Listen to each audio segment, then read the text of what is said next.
Hola, bienvenidos a Esquina Literaria. Les estoy compartiendo la lectura de este libro, Manual de Derecho Constitucional Mexicano. Son 7 capítulos. Hoy vamos a iniciar la lectura del capítulo número 4, que se llama Restablecimiento del Federalismo en México. Espero que les guste.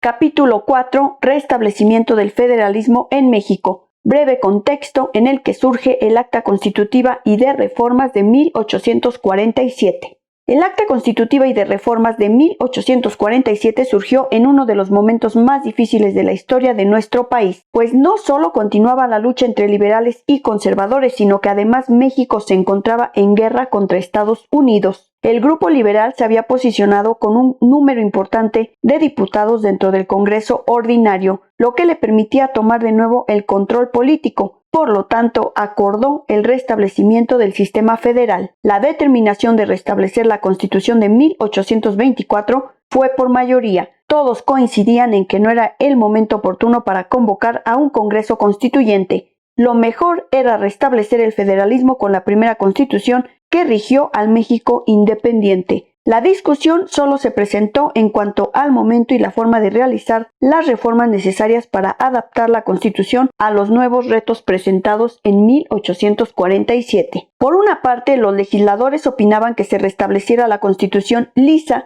y llanamente y que una vez terminada la guerra contra Estados Unidos se realizarían las reformas constitucionales observando el procedimiento establecido en esta ley fundamental. Otras opiniones se inclinaron por la propuesta de restablecer la Constitución e iniciar el procedimiento para su reforma señalado en la misma, es decir, restablecerla y reformarla a pesar del tiempo que implicaría realizar las modificaciones.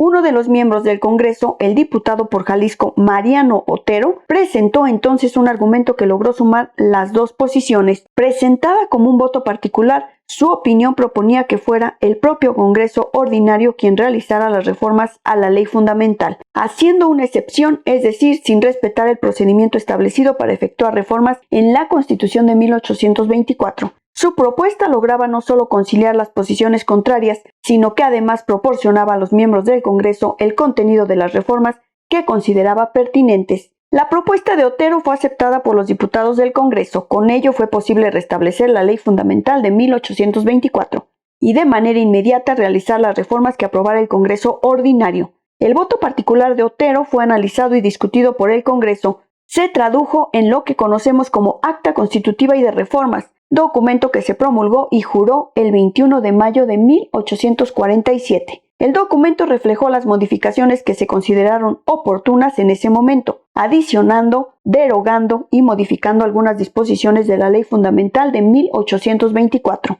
Analizaremos las modificaciones en el apartado siguiente.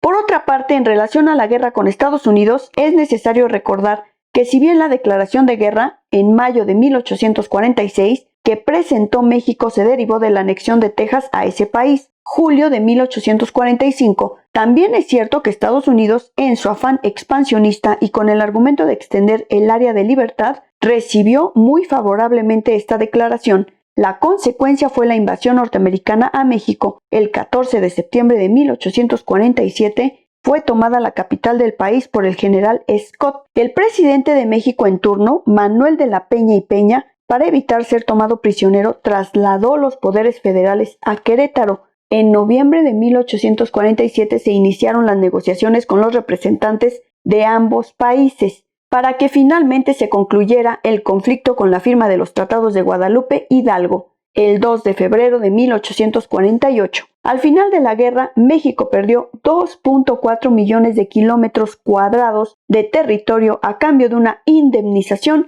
por 15 millones de pesos.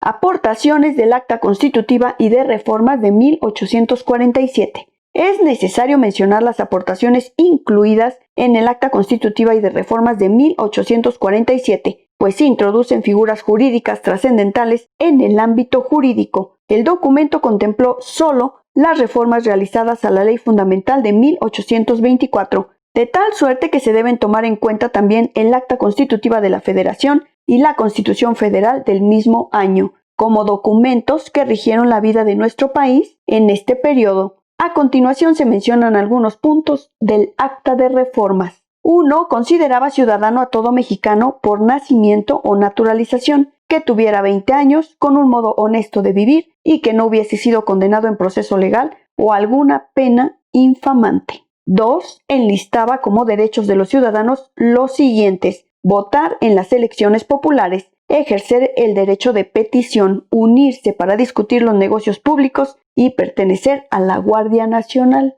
3. Señalaba que se crearía una ley especial para arreglar todo lo relacionado con la ciudadanía. 4. Contemplaba la elaboración de una ley para asegurar los derechos del hombre reconocidos por la Constitución.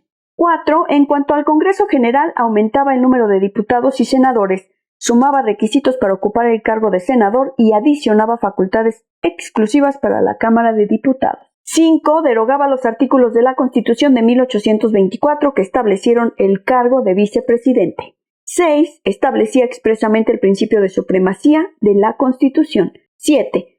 Determinaba que toda ley emitida por los estados que atacara la Constitución o las leyes generales sería declarada nula por el Congreso. Esta declaración necesariamente debía iniciar en la Cámara de Senadores. 9. De la misma manera señalaba que si una ley emitida por el Congreso General fuera reclamada como anticonstitucional, o por el presidente de la República y sus ministros, o por 10 diputados, o por 6 senadores, o 3 legislaturas, podía ser declarada nula por la Suprema Corte, ante quien se haría el reclamo, escuchando a las legislaturas estatales. 10. Adicionaba la figura del amparo, medio de defensa por el que los tribunales de la Federación amparaban y protegían a los habitantes de la República en el ejercicio y conservación de los derechos que se concedían en la Constitución contra todo ataque de los poderes legislativo y ejecutivo, ya de la Federación, ya de los estados, limitándose los tribunales a impartir su protección en el caso particular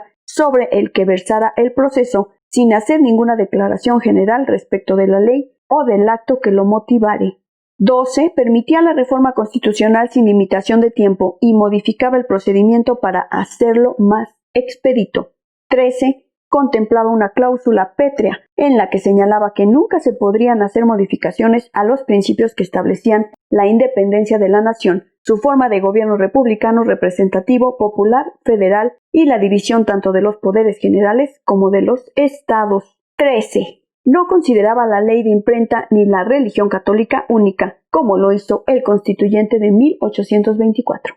Sin duda, las aportaciones presentadas en el documento de 1847 son antecedentes importantísimos para el derecho en México. Por ejemplo, las ideas que aportó Mariano Otero constituyen un precedente relevante y significan un gran avance en nuestra historia constitucional, dado que a partir de este documento se empezó a utilizar la figura del amparo a nivel federal, es decir, por primera vez el ciudadano tuvo la oportunidad de defenderse ante una violación a sus garantías individuales.